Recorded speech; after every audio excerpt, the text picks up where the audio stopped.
সিংহের তো ব্যর্থ হওয়ার কারণ নেই। তিনি তো রাজতুল্য খ্যাতিসম্পন্ন, তিনি রাজতুল্য ব্যক্তিত্ব সম্পন্ন, কিন্তু তা সত্ত্বেও বারবার তাকে পিছিয়ে পড়তে হয়। কিন্তু কেন এই পিছিয়ে পড়তে হয়? নিজেকে উজাড় করে অপরকে সাহায্য করবার মানসিকতা, এইটা কিন্তু সিংহকে বেশ খানিকটা সমস্যার মধ্যে ফেলে। সিংহের আত্মবিশ্বাস, আত্মপ্রত্যয় অস্বাভাবিক বেশি, এবং সিংহ নিজের উপরে ভরসা রাখতে চান, নাকি বাহ্যিক আড়ম্বর পোশাক পরিচ্ছদ তার উপরে। সিম্পলিসিটি সিংহের ভীষণ পছন্দ, এবং এই সিম্পলিসিটির কারণে সিংহ কিন্তু অতিরিক্ত সরলভাবেই নিজেকে রিপ্রেজেন্ট করে থাকেন। সিংহের ভরসা থাকে নিজের ব্যক্তিত্বের ওপরে, সিংহের ভরসা থাকে নিজের কর্মকুশলতার ওপরে। এই পরোপকারী মানসিকতার কারণে সিংহ কিন্তু নিজেকে ভুলে গিয়ে অপরের উপকার করবার চেষ্টা করে থাকে। কাউকে ভালোবাসলে তার কাছে গিয়ে সেটা এক্সপ্রেস করা সিংহের জন্য বেশ কঠিন হয়ে দাঁড়ায়। সিংহের আলাদা একটা স্ট্যান্ডার্ড অফ লিভিং থাকে। এই সমস্ত কিছুর জন্য সিংহ কিন্তু অপরের ঈর্ষার পাত্র হয়ে থাকেন।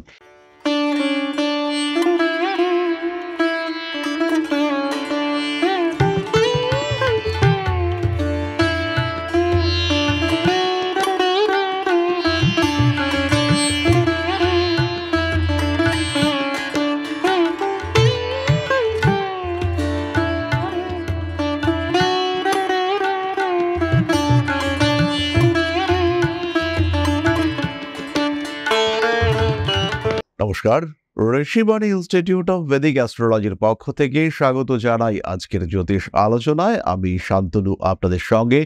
আলোচ্য বিষয় বিশুদ্ধ জ্যোতিষ। আমরা আলোচনা করব সিংহ রাশিকে নিয়ে। এই রেসপন্সিবিলিটি, অ্যাক্টিভিটি এবং লিডারশিপ কোয়ালিটি তিনটে থাকা সত্ত্বেও কেন সিংহকে বারবার ব্যর্থতার মুখ দেখতে হয়, কি সিংহ রাশি বা লগ্নের মানুষদের দুর্বলতা, সেটা আমরা আজকের ভিডিওতে খুঁজে বার করবার চেষ্টা করব। সিংহ কালপুরুষের পঞ্চম রাশি, রবির দ্বারা প্রভাবিত এবং সবচেয়ে বলবান রাশি হিসেবে আইডেন্টিফাই করা যদি কোনো রাশিকে হয়, তাহলে সেটা কিন্তু সিংহ রাশি হবে। এই সিংহ রাশি, সিংহ লগ্নের মানুষজন কেন তারা বারবার ব্যর্থ হয়ে থাকেন? সিংহের তো ব্যর্থ হওয়ার কারণ নেই। তিনি তো রাজতুল্য খ্যাতিসম্পন্ন, তিনি রাজতুল্য ব্যক্তিত্ব সম্পন্ন, কিন্তু তা সত্ত্বেও বারবার তাকে পিছিয়ে পড়তে হয়। কিন্তু কেন এই পিছিয়ে পড়তে হয়? রাশিগত দিক থেকে কি তার দুর্বলতা? এই দুর্বলতাগুলিকে খুঁজে বার করা এবং কিভাবে আমরা এই দুর্বলতাগুলিকে ওভারকাম করতে পারি, তার একটা প্রচেষ্টা, সেটা আমরা আজকের এই ভিডিওতে করব। সিংহ রাশি বা লগ্নের মানুষদের সবচেয়ে বড় প্লাস পয়েন্ট হলো তার কোয়ালিটি, তার লিডারশিপ। সিংহ কিন্তু খুব সহজেই সমাজকে সক্রিয়ভাবে নিয়ন্ত্রণ করতে পারেন। সেটা সমাজ হতে পারে, তার প্রফেশনাল ফিল্ড হতে পারে, তার এরিয়া অফ অ্যাক্সেস হতে পারে। যে কোনো জায়গায় তিনি কিন্তু সেই সিস্টেমটাকে নিয়ন্ত্রণ করবার ক্ষমতা ধারণ করে থাকেন। তার এই নিয়ন্ত্রণ করবার ক্ষমতা ধীরে ধীরে তার মধ্যে একটা অতিরিক্ত দায়িত্ববোধ তৈরি করতে থাকে। মানুষের জন্য করতে হবে, মানুষের পাশে গিয়ে দাঁড়াতে হবে, এবং এই মানুষের জন্য করা, মানুষের জন্য দাঁড়ানো, মানুষের পাশে সাপোর্ট হিসেবে নিজেকে প্রতিষ্ঠিত করা, এইটা করতে গিয়ে সিংহ রাশি বা লগ্নের মানুষজন তারা কিন্তু নিজেদের প্রতি বঞ্চনা করে থাকেন। নিজেকে উজাড় করে অপরকে সাহায্য করবার মানসিকতা, এইটা কিন্তু সিংহকে বেশ খানিকটা সমস্যার মধ্যে ফেলে। সিংহ রাশি বা লগ্নের মানুষজন এই কারণে ইউজড হন। সামান্য তোষামোদে ভুলে যান সিংহ রাশি বা লগ্নের মানুষরা, এবং এই তোষামোদে ভুলে গিয়ে অপরের জন্য অনেক কিছু করার একটা প্রচেষ্টা, এটা কিন্তু সিংহের নিজের জীবনকে দুর্বল করে দেয়। এবং সিংহের হয়তো প্রচুর অনুগামী থাকে, কিন্তু নিজের যখন প্রয়োজন হয় তখন সেই অনুগামীদের কিন্তু খুঁজে পাওয়া বেশ কঠিন হয়ে থাকে। তারা সবাই আছি দাদা, পাশে আছি দাদা, এরকম মেন্টালিটি নিয়ে পাশে থাকে, কিন্তু প্রয়োজনের সময় যখন তাদের সত্যি সত্যি পাশে থাকা দরকার, তখন তাদের হারিয়ে যেতে দেখতে পাওয়া যায়। ফলে সিংহের উপরে বহু লোক নির্ভর করলেও সিংহ কিন্তু সেই অর্থে কারোর উপরে সরাসরি নির্ভর করতে পারেন না। ডিপেন্ডেন্স ফ্যাক্টরের একটা অভাব, এটা কিন্তু দেখতে পাওয়া যায়। দ্বিতীয় বিষয়টি হলো সিংহ রাশি বা লগ্নের মানুষদের ইগো প্রবলেম। তারা কিন্তু সবসময় স্ট্রেট ফরওয়ার্ড, সোজা পথে হাঁটতে পছন্দ করেন। যা হবে হবে, দেখে নেব, এই মেন্টালিটিতে বিশ্বাস করা সিংহ রাশি বা লগ্নের মানুষরা ইগনোর করতে চান তার সমস্ত প্রতিকূলতা, প্রতিবন্ধকতা, যত রকম সমস্যা, এই সমস্যাগুলিকে অবজ্ঞা করার মানসিকতা, সেটা সৃষ্টি করে নতুন সমস্যা। প্রবলেম ম্যানেজমেন্টের পরিবর্তে প্রবলেম ইগনোর করা, এইটা কিন্তু সিংহের জন্য ঘাতক হয়ে দাঁড়ায়। সেই প্রবলেম, সেই সমস্যাগুলি ক্রমাগত বাড়তে থাকে এবং একটা সার্টেন টাইমে এসে এই সমস্যাগুলির মাত্রা এতটাই বেড়ে যায় যে তাদেরকে কন্ট্রোল করা সিংহের জন্য বেশ কঠিন হয়ে দাঁড়ায়। সুতরাং কোথাও মাথা নত করব না, এই মেন্টালিটি এটা কিন্তু সিংহের জীবনের বহু সুযোগ, বহু সুবিধা থেকে তাদেরকে বঞ্চিত করে। বহু প্রাপ্তি সিংহ অবহেলায় ছেড়ে দেন। তার পাওয়ার কথা ছিল কিন্তু সিংহ তাকে ইগনোর করেন। এর ফলে কিন্তু যতটা প্রাপ্য তার থেকে সিংহ নিজেই নিজেকে বঞ্চিত করে থাকেন এবং জীবনের যে quality living, quality standard maintain করা, সেখানে সিংহ কিন্তু অনেকটাই পিছিয়ে আসেন। সিংহের আত্মবিশ্বাস, আত্মপ্রত্যয় অস্বাভাবিক বেশি এবং সিংহ নিজের উপরে ভরসা রাখতে চান, নাকি বাহ্যিক আড়ম্বর, পোশাক পরিচ্ছদ তার উপরে। সিম্পলিসিটি সিংহের ভীষণ পছন্দ এবং এই সিম্পলিসিটির কারণে সিংহ কিন্তু অতিরিক্ত সরলভাবেই নিজেকে রিপ্রেজেন্ট করে থাকেন। সিংহের ভরসা থাকে নিজের ব্যক্তিত্বের ওপরে, সিংহের ভরসা থাকে নিজের কর্মকুশলতার ওপরে। সিংহের এই আত্মপ্রত্যয় কখনো কখনো অতিরিক্ত হয়ে পড়ে, তখন ওভার কনফিডেন্সের কারণে সিংহের অবজ্ঞা করবার মানসিকতা আরও বাড়তে দেখতে পাওয়া যায় এবং এর কারণে সিংহ কিন্তু তার বহু সুযোগ থেকে বঞ্চিত হয়ে থাকে। জীবনে প্রচুর সুযোগ আসে কিন্তু সিংহের আত্মবিশ্বাস, আমি নিজে করব, এই নিজে করবার মেন্টালিটি, নিজেই নিজেকে প্রতিষ্ঠিত করব, এই মানসিকতা, সেটা কিন্তু সিংহকে সত্যি সত্যি পিছিয়ে দেয় এবং অনেকটাই পিছিয়ে দেয়। চতুর্থ বিষয়টি হলো, সিংহ কিন্তু সকলকে অ্যাকসেপ্ট করতে পারেন না। যে সমস্ত মানুষরা আশেপাশে রয়েছে, পারিপার্শ্বিক ক্ষেত্রে যে সমস্ত মানুষজন রয়েছে, তাদের সবাইকে নিয়ে চলা এটা কিন্তু সিংহের জন্য মুশকিল হয়। সিংহের নীতি আদর্শ এটা অত্যন্ত উচ্চ এবং এই উচ্চ নীতি আদর্শ, তার কারণে সিংহ সকলকে অ্যাকসেপ্ট করতে পারেন না এবং তার কারণে খুব সহজেই পারিপার্শ্বিক ক্ষেত্রে একটা শত্রু মহল, সেটা কিন্তু সিংহের ক্ষেত্রে তৈরি হয়ে যায়। সিংহ যাই করুন না কেন, সেখানে একটা বাধা দেওয়ার প্রচেষ্টা সেই শত্রু মহলের মধ্যে দেখতে পাওয়া যায়। তারা সিংহকে অপোজ করবার চেষ্টা করেন, তারা সিংহের অ্যাক্টিভিটিকে বাধা দেওয়ার চেষ্টা করেন এবং এর ফলে এই মানুষগুলির অ্যাক্টিভিটির কারণে সিংহের অগ্রগতি সেটা কিন্তু বাধাপ্রাপ্ত হয়। পারিপার্শ্বিক ক্ষেত্রে, সমাজের ক্ষেত্রে, পরিবেশের ক্ষেত্রে এই অশান্তি, এই প্রতিবন্ধকতা বারবার সিংহকে কিন্তু ফেস করতে হয়। পঞ্চমত, সিংহ রাশি বা লগ্নের মানুষদের মধ্যে মাঝে মাঝে অতিরিক্ত পরোপকারী মানসিকতা সৃষ্টি হতে দেখতে পাওয়া যায়। এই পরোপকারী মানসিকতার কারণে সিংহ কিন্তু নিজেকে ভুলে গিয়ে অপরের উপকার করবার চেষ্টা করে থাকেন। কখনো ব্যবসার ক্ষেত্রে আমরা দেখি সিংহ রাশি বা লগ্নের মানুষরা প্রচুর বাকি দিয়ে বসে রয়েছেন এবং সেই বাকির টাকা উদ্ধার করবার ক্ষেত্রে প্রবল সমস্যা সৃষ্টি হতে দেখতে পাওয়া যাচ্ছে। সিংহ রাশি, সিংহ লগ্নের মানুষজন, তাদের ক্ষেত্রে কিন্তু এই ধরনের বাধা বিপত্তি সেগুলি বারবার দেখতে পাওয়া যায়। সিংহ রাশির মানুষদের এই যে উজাড় করার মেন্টালিটি, এইটা কিন্তু সিংহকে অনেক সময় পিছিয়ে দেয়। এগুলি ছাড়াও নিজেকে সিংহ প্রকাশ করতে পারেন না, নিজেকে নিচু করতে পারেন না সিংহ। কাউকে ভালোবাসলে তার কাছে গিয়ে সেটা এক্সপ্রেস করা সিংহের জন্য বেশ কঠিন হয়ে দাঁড়ায়। সিংহ প্রাণ দিয়ে ভালোবাসেন, সিংহের ভালোবাসায় কোনো খাদ নেই, সেই ভালোবাসা কিন্তু একদম বিশুদ্ধ, যাকে আমরা ট্রু লাভ বলতে পারি। কিন্তু সেই ভালোবাসার প্রকাশ সেটা কিন্তু সিংহ কিছুতেই করতে পারেন না। ফলে সিংহ রাশি বা লগ্নের মানুষরা তাদের নিজেদের চাহিদা, নিজেদের প্রয়োজনীয়তা, নিজেদের ইমোশন, এগুলোকে প্রকাশ করতে পারেন না এবং এই প্রকাশ করতে পারেন না এই কারণে সবাই মনে করে যে এই মানুষটা তো স্যাটিসফাইড হয়েই রয়েছে, এই মানুষটাকে বললে কাজটা হয়ে যাবে।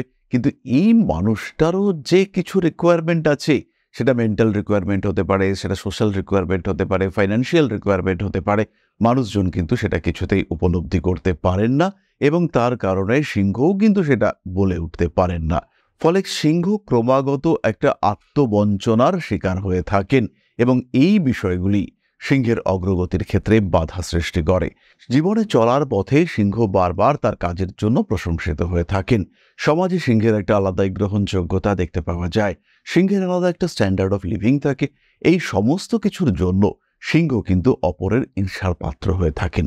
এই যে ঈর্ষার পাত্র হয়ে থাকা, এই যে সিংহকে মানুষজন মনে মনে অপছন্দ করতে শুরু করে, সিংহকে মনে মনে মানুষজন ক্রমাগত তাদের কম্পিটিটর চুজ করতে শুরু করে, এর কারণে কিন্তু একটা নেগেটিভ অরা, একটা নেগেটিভ ঊর্জা কাজ করতে দেখতে পাওয়া যায়।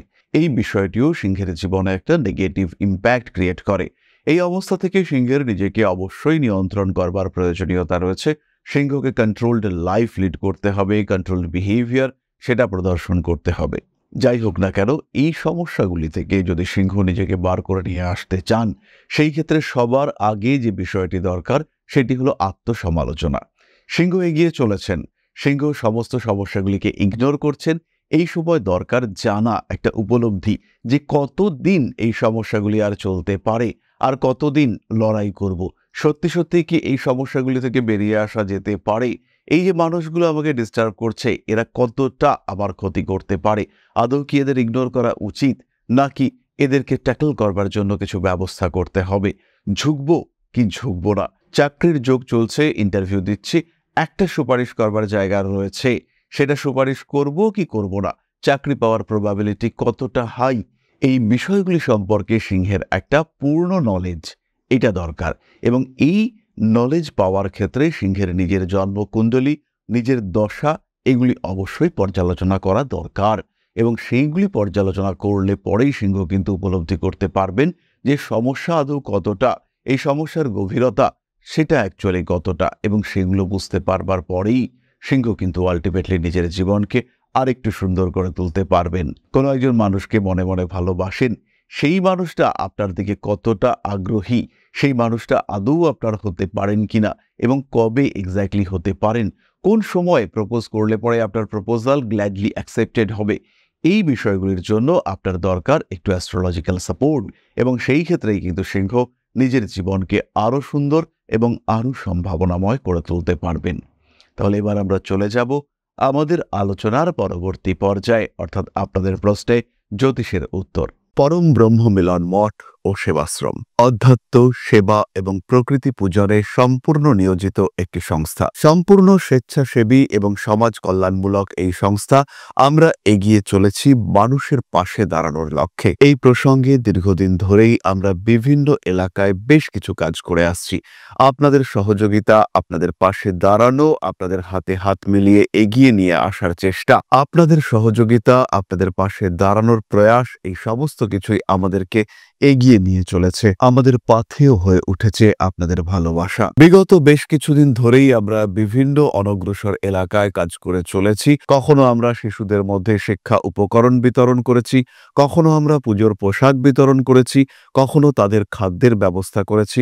আমরা কন্টিনিউয়াসলি তাদের পড়াশোনার জন্য 2টি ফ্রি কোচিং সেন্টার শুরু করেছি। তাদের মধ্যে ক্রিয়েটিভ অ্যাক্টিভিটিগুলিকে জাগ্রত করবার জন্য সম্পূর্ণ বিনামূল্য একটি নৃত্য শিক্ষা প্রশিক্ষণের ব্যবস্থা, সেটা আমরা করতে সক্ষম হয়েছি। এবং এই প্রত্যেকটি পদক্ষেপেই আমরা পেয়েছি আপনাদের সঙ্গ, আমরা পেয়েছি আপনাদের সহযোগিতা, আমরা পেয়েছি আপনাদের ভালোবাসা। আমরা শীতকালে কম্বল বিতরণ করেছি, আমরা মায়েদের মধ্যে খাদ্য উপকরণ, পুষ্টি উপকরণ বিতরণ করেছি, আমরা বিতরণ করেছি ডেঙ্গুর সময় প্রচুর মশারি। এই প্রত্যেকটি কাজেই আপনারা ছিলেন আমাদের পাশে। বর্তমানে মানুষের ভালোবাসায় আমরা ধীরে ধীরে আরেকটু বড় হয়ে উঠছি। এই অবস্থায় বর্তমান পরিস্থিতিতে এই কাজগুলিকে আরো এগিয়ে নিয়ে যাওয়ার জন্য, সুষ্ঠুভাবে করবার জন্য প্রয়োজন একটি পরিকাঠামো। তাই আমরা চিন্তা ভাবনা করছি একটি আশ্রম ফরমেশনের, এবং এর জন্য প্রয়োজন জমি, এর জন্য প্রয়োজন পরিকাঠামো। তাই যারা আমাদের সাবস্ক্রাইবার রয়েছেন, যারা আমাদের ভিউয়ার রয়েছেন, যারা আমাদের ফলোয়ার রয়েছেন,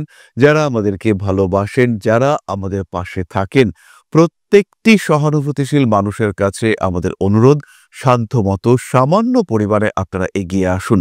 বিন্দু বিন্দুতে সম্পূর্ণ হবে সিন্ধুর গঠন, তৈরি হবে পরম ব্রহ্ম মিলন মঠ ও সেবাশ্রমের পরিকাঠামো। তাই যারা বিভিন্ন সময় বিভিন্ন অবস্থায় মানুষের পাশে গিয়ে দাঁড়ান, যারা প্রকৃতিকে ভালোবাসেন, যারা জীবনকে এগিয়ে নিয়ে যাওয়ার পথে অন্যকে সাহায্য করতে পছন্দ করেন, সেরকম প্রত্যেকটি মানুষের কাছে আমাদের সাধারণ অনুরোধ, আমাদের এই মহৎ উদ্দেশ্যকে সফল করে তুলবার জন্য যতটুকু সম্ভব, যতটুকু সাধ্য, অবশ্যই এগিয়ে আসুন, বাড়িয়ে দিন সামান্য সহযোগিতার হাত।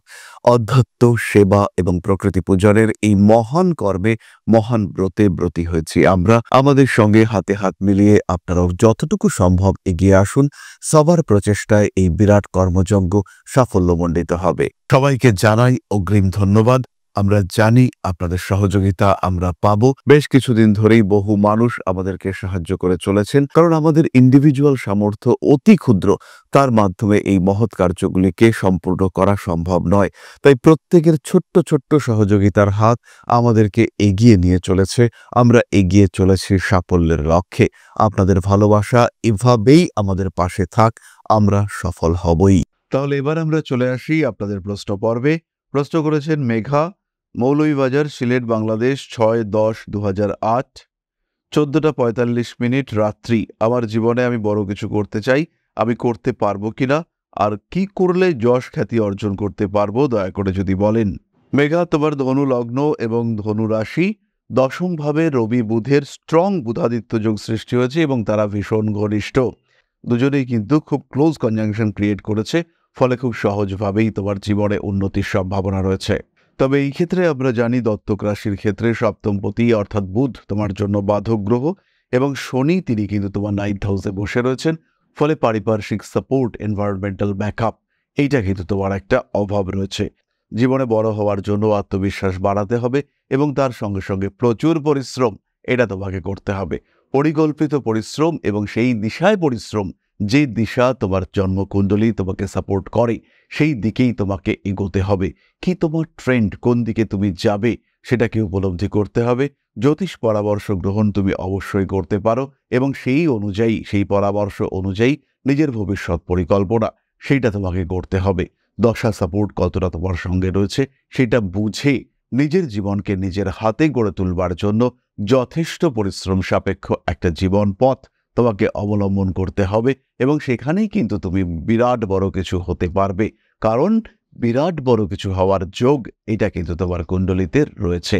তাকে বাস্তবায়িত করার দায়িত্ব সেটা তোমাকেই নিতে হবে। তাহলে আজকের আলোচনা আমরা আর দীর্ঘায়িত করব না। সবাই সুস্থ থাকুন, ভালো থাকুন। মা শ্রী শ্রী আদিশক্তির আশীর্বাদ বর্ষিত হোক আপনাদের উপরে। সমৃদ্ধ, আরো সমৃদ্ধ, সমৃদ্ধতর হয়ে উঠুক আপনাদের জীবন। জয় মা আদিশক্তি। নমস্কার।